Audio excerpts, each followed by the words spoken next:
जब युगांधर के इस कार्यक्रम की योजना बनी थी तब ये दो बातें नहीं हुई, इसलिए मैंने कहा कि बस हो गया है। युगांधर भारत में पहली संस्था होने का इसको श्रेय है जो पैडल जो आज खेल मंत्री ने दिल्ली में जिसकी शुरुआत की है, उसी तरह से साइकिल का वितरण pedal for health, pedal for पर्यावरण और पैडल फॉर छात्राओं के बच्चों के लिए एक तरह से प्रोत्साहन, ये तीन मकसद पूरा करता है। दूसरा, 14 अगस्त का एक विशेष महत्व ये आज हुआ है कि कुछ देर पहले प्रधानमंत्री नरेंद्र मोदी ने एक बड़ी घोषणा की है, ऐतिहासिक घोषणा की है। पहली बार आज़ादी के 75वें की से एक दिन पहले प्रधानमंत्री ने ट्वीट करके जो घोषणा की है उसे मैंने कहा कि वो ऐतिहासिक घोषणा है। उन्होंने कहा कि हर साल हम 14 अगस्त को विभाजन विभीषिका स्मृति दिवस के रूप में मनाएंगे। तो ये दोनों बातें दरअसल आज 14 अगस्त को अत्यंत खास बना देती हैं और युगांधर का ये जो आयोजन है वह इस नाते भी दोनों घोषणाओं से जुड़ जाता है और ये युगांधर पहली संस्था होगी जिसने इन दोनों घोषणाओं पर कुछ पहले से ही आयोजन का सोच रखा। अब ये जो जैसा भारत सरकार ने सोचा है कि हम 2 साल बनाएंगे, वैसा ही युगांधर के पदाधिकारियों ने भी सोचा है कि आज से 2023 तक कोई न कोई कार्यक्रमों का सिलसिला अमृत महोत्सव के निमित्त युगांधर करता रहेगा। ये प्रधानमंत्री ने बहुत पहले सबका साथ सबका विकास ये नारा दिया था। मैं ऐसा समझता हूँ कि ये वैचारिक क्रांति का इसमें मंत्र है और सबका साथ सबका विकास यही दरअसल आज़ादी का लक्ष्य है। और जब आज़ादी के अमृत महोत्सव को हम इतिहास में देखते हैं तो 1947 याद आता है और 1947 को जब देश एक तरफ आज़ाद हो रहा था तो दूसरी तरफ लाखों लोग विभाजन की विभीषिका से पीड़ित थे। इस बारे में हमारे इतिहासकारों ने बहुत अध्ययन किया है, किताबें बहुत लिखी गई हैं और कोई ऐसा साल नहीं जाता जब भारत के विभाजन पर एक नई किताब नहीं आ जाती। 50 किताबें हैं जो भारत विभाजन की कहानी कहती हैं, लेकिन एक किताब उनमें से ऐसी है जिसको मैं कहूँगा कि विभाजन की सही कहानी, असली कहानी उस किताब में है और वो किताब है नरेंद्र सिंह सरेला की। नरेंद्र सिंह सरेला उत्तर प्रदेश के थे, एक छोटी सी रियासत से जुड़े हुए थे और लॉर्ड माउंटबेटन के वे एडीसी थे। बहुत बाद में उन्होंने लंदन जाकर आर्काइवल मटेरियल्स को, यानी जिसको इतिहास या अध्ययन की भाषा में प्राइमरी सोर्स कहते हैं, तो प्राइमरी सोर्स उन्होंने खोजे और उसके बाद वो किताब लिखी। जब किताब वो आई तो हाथों हाथ बिकी। लोगों ने उसको पढ़ा और पाया कि ये सच के करीब है। उन्होंने लिखा कि भारत विभाजन क्यों हुआ। तो जैसा मैंने कहा कि विभाजन पर बहुत किताबें हैं। सबसे पहली किताब डॉक्टर राम मनोहर लोहिया की है, विभाजन के असली गुनाहगार, उस किताब की टाइटल है। तो लोहिया ने अपनी किताब में विभाजन के 7-8 कारण बताए थे, लेकिन नरेंद्र सिंह सरेला ने केवल एक कारण पर फोकस किया और उसका विस्तार से वर्णन किया। उसमें जाने का यह वक्त नहीं है। मैं तो केवल जो आज प्रधानमंत्री ने भारत विभाजन की विभीषिका को स्मरण करने का दिन 14 अगस्त निर्धारित कर दिया है, मैं उसकी तरफ आपका ध्यान खींचना चाहता हूँ कि विभीषिका कितनी दुखदाई थी, कष्टदायी थी। अगर उसको आंकड़ों में बात करें तो सिर्फ 3 महीने में दुनिया के इतिहास में ऐसा कभी नहीं हुआ, परंतु भारत में हुआ। भारत जब बटा तो सिर्फ 3 महीने में करीब 1.5 करोड़ आबादी को इधर से उधर, उधर से इधर आना पड़ा। जो लोग घर छोड़कर अपने अपने कारोबार, संपत्ति, घर बार, अपने प्रियजन को खोकर किसी तरह से भारत आए, भारत से पाकिस्तान भी लोग गए, परंतु इस आने जाने में 1.5 करोड़ लोग तो आए गए, परंतु लाखों लोग मारे गए, कत्लेआम हुआ उनका। कहते हैं कि लाखों महिलाओं के साथ दुष्कर्म हुआ। वो ये क्यों हुआ? इसलिए हुआ क्योंकि भारत विभाजित था।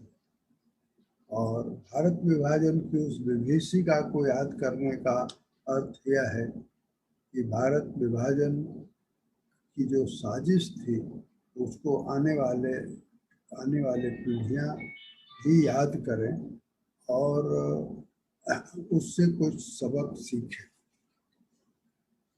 उसी तरह से युगांधर जो अमृत महोत्सव के अवसर पर यह आयोजन कर रहा है, तो अमृत महोत्सव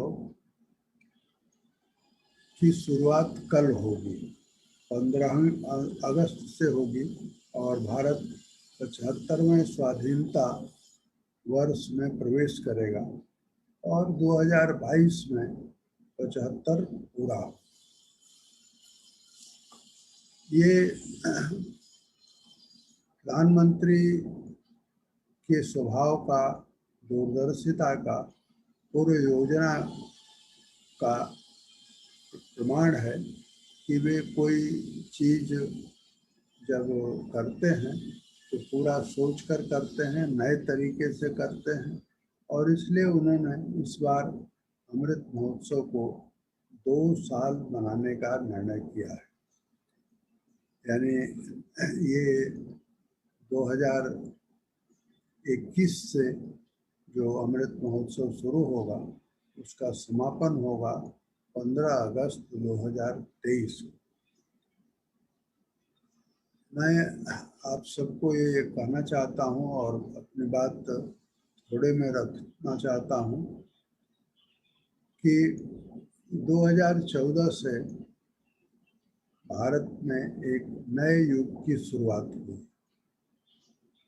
मैं ये मानता हूँ कि 1947 से 2013 तक नेहरू युग था। 2014 से जो समय शुरू हुआ है वह नरेंद्र मोदी युग है। और नरेंद्र मोदी युग भारत में नए विचार, नए उत्साह और नई ऊंचाइयों को छूने का युग है। उस तरफ देश बढ़ रहा है। कोरोना काल के बावजूद दुनिया की इस महामारी का सामना करते हुए भी इस देश ने दिखाया कि हम अमेरिका से भी बेहतर स्थिति में बने हुए हैं। अमेरिका में जितने लोग मरे उतने यहाँ नहीं मरे। और आप जानते हैं कि बीमारी का तो इलाज होता है, महामारी का कोई इलाज नहीं है। परंतु भारत ने महामारी का इलाज भी खोजा, और जो भारत बायोटेक ने जो दवा खोजी, वो दवा सचमुच कारगर दवा है। हमारे वैज्ञानिकों ने खोजा है और उसको WHO भी जल्दी ही मान्यता देगा। वो मान्यता दे या न दे, जिन लोगों ने कोवैक्सीन का टीका लिया है वे मानते हैं कि हम सुरक्षित हैं। तो ये भी एक बड़ी उपलब्धि है कि महामारी की दवा भारत ने 3-4 महीने के ही प्रयास से खोज लिया। दुनिया के दूसरे देश उसमें लगे रहे, बहुत दिनों तक लगे रहे, और अब कई दवाएं, कई टीके, कई वैक्सीनेशन आ गए हैं। तो इस काल में भी हम कह सकते हैं कि भारत ने दरअसल एक नई ऊंचाई को छुआ है और आत्मनिर्भर भारत की दिशा में देश बढ़ रहा है। मैंने आपसे कहा कि 1947 से जो 2013 तक नेहरू युग था, तो उस युग में ऐसा नहीं है कि कुछ काम नहीं हुआ, बड़े काम हुए। लेकिन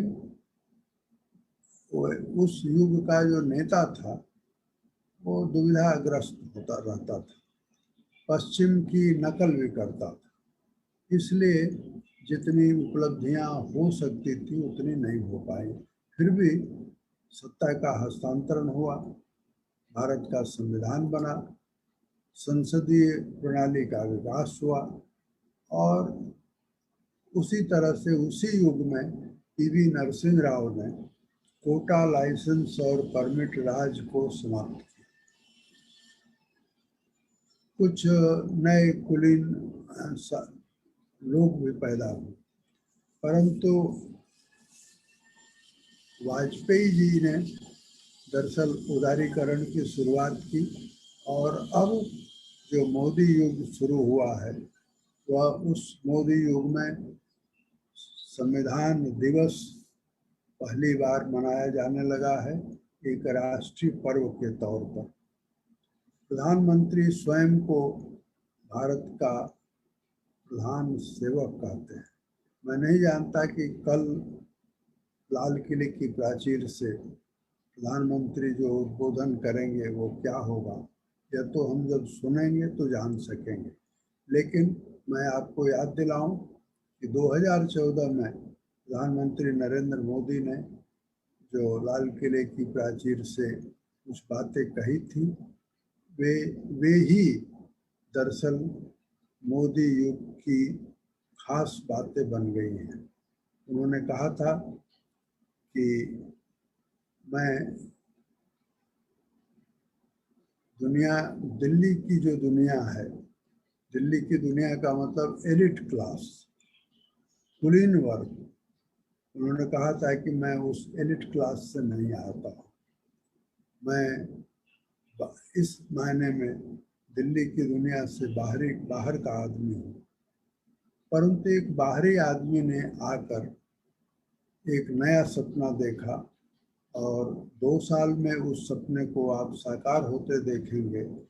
देश भविष्य की राजधानी बना रहा है। इंडिया गेट से राष्ट्रपति भवन तक जो सेंट्रल विस्टा के बनने की शुरुआत हुई है, वो वास्तव में भारत के, स्वतंत्र भारत के की नई राजधानी होगी। और वो जब बनकर तैयार होगी तो हर भारतवासी को भी और दुनिया के जो लोग आएंगे उनको भी प्रधानमंत्री नरेंद्र मोदी की परिकल्पना पर गर्व होगा। वो समझ सकेंगे कि देश एक अच्छे नेतृत्व के हाथ में है। उसी तरह से इस युग की एक विशेषता है कि एक लक्ष्य, एक मन, एक दिशा, एक गति और एक मति से 125 करोड़ देशवासी एक दिशा में बढ़ रहे हैं। और इसमें एक समन्वय की दृष्टि है। लोग महात्मा गांधी और अंबेडकर को अब तक लड़ाते रहे हैं। प्रधानमंत्री नरेंद्र मोदी पहले प्रधानमंत्री हैं जो महात्मा गांधी और अंबेडकर में समानताएं क्या है, दोनों के लक्ष्य क्या है, दोनों में समन्वय के सूत्र क्या है, यह बताने का वो प्रयास करते हैं और उसमें सफलता भी मिली है। आज जो चिंता है वह बड़ी चिंता है राष्ट्रीय सुरक्षा की, पाकिस्तान प्रेरित आतंकवाद की, बेरोजगारी की, कोरोना महामारी से लड़ने की। इन सब में एक संकल्पवान नेतृत्व हमको मिला है और इसलिए ये जो समस्याएं हैं उन समस्याओं से देश पार हो जाएगा। एक वैश्विक मान्यता भी भारत को मिल रही है, नई शिक्षा नीति आई है और इस तरह से कह सकते हैं कि भारत तेजी से विकास की तरफ बढ़ रहा है। ये भी सच्चाई है कि भारत में आज 1%